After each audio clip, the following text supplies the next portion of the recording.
Hello po, kumusta po? Ando Chua po ng High Pressure Game Farm.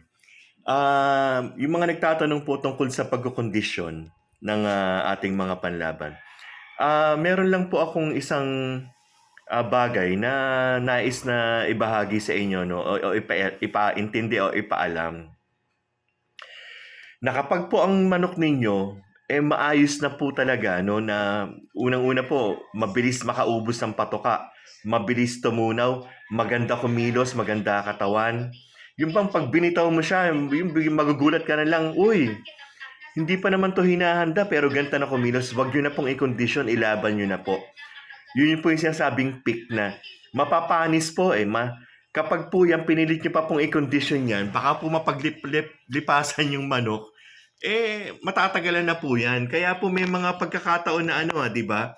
Nagko-condition ka, tapos, alimbawa, ilalaban mo siya ng A15, A1 pa lang ngayon. Pero bago pa yung oras ng condition na ipapasok mo siya sa conditioning, peak na siya. Mag-aantay ka pa ng A15 para ilaban mo siya o i-condition mo siya. Mapapanis na po yung manok, mawawala na po yung pagka-peak niya.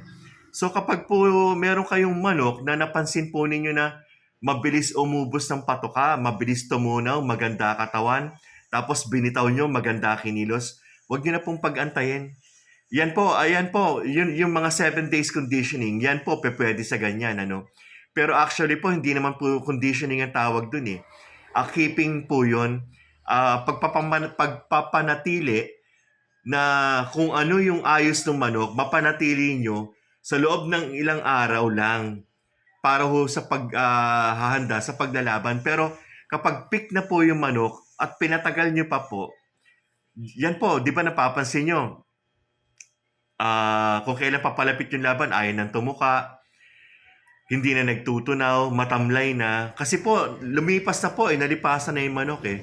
So, yun po, kapag po ganun na po yung manok ninyo, malakas, mabilis umubos, maganda tumunaw, maganda katawan, maayos kumilos, wag nyo na pong pagtagalin, ipahinga nyo na po, ilaban nyo na po.